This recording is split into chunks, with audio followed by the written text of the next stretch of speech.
Welcome, Carlos. We're here to have you talk a bit about your recent trip to the COP in Brazil. So, first of all, tell us a bit about the COP, where it was, who was there, and what your role was. Well, thank you, Karen. It's a pleasure to address this topic. This year conference was in Belém, in Brazil.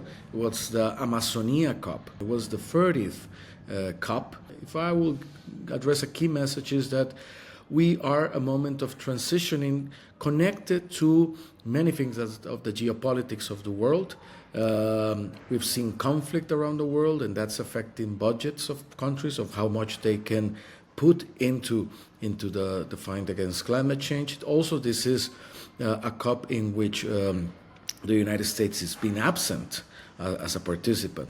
And there are kind of two views to it. Some people see it, if we see the COP in Belém isolated, many people will fail and think that progress has been stalled or detained.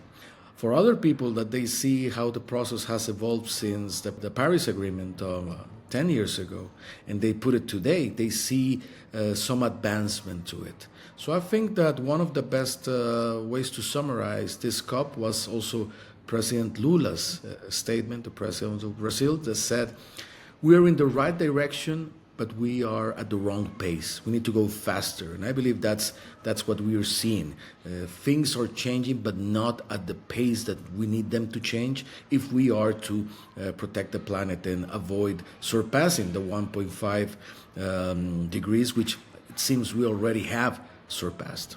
So, it sounds like you are somewhat hopeful after coming from the COP. Are there any specific pieces that you found more hopeful than others? There are elements. I mean, it's mixed feelings. And usually it's mixed feelings when it comes to these topics. On the one hand, I feel optimistic. In Brazil, it was launched the so-called TFFF, which is the Tropical Forest Forever Facility. It's a massive endowment that will create resources to finance the protection of tropical forests around the planet.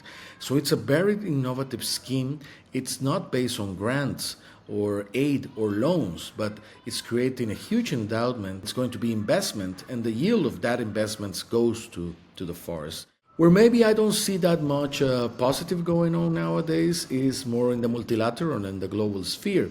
Finance is not getting as quickly as we need it and in the amounts we need it, either because there's pressure for expenditure in other sectors like the military in the developed world, and in the global south, the size of debt of many countries really constrains their capacity to invest. And also, I'm not seeing the political leadership required to push globally for these agendas, and particularly for the mitigation agenda, to accelerate the phasing out of fossil fuels, or to have the discussions about how to protect the livelihoods of people, both those that currently depend on fossil fuels, because we need to care about those livelihoods. It's not only like phase out fossil fuels and that's it. No, we really need to care about those livelihoods. So we need to see political leadership in order to do that. Maybe that's what we are lacking. We'll hopefully see a change of ties in this regard. Super interesting, Carlos. I'd so much to ask you. I'd love to ask you whether the private sector was there in any way. There was presence of the private sector in the positive way, when you see companies and you see corporations looking to advance these goals, but you also might see lobbyists representing the fossil fuels present there. So you see both in positive and perhaps not positive ways. You and I both are very interested in migration. Was there anything about climate related migration at the COP? I've seen efforts particularly connected to climate mobility in those places in which climate change is affecting people, either because they need to adapt or because these changes are going to displace them. So there's a raising awareness about this, and I'm seeing more work around this topic. One particular initiative I work on is the Global Center for Climate Mobility, working on those communities that are fragile and have been displaced. So the work is providing data, scientific data, but also strengthening the local agency so people can, by themselves, be empowered and decide what their next steps should be.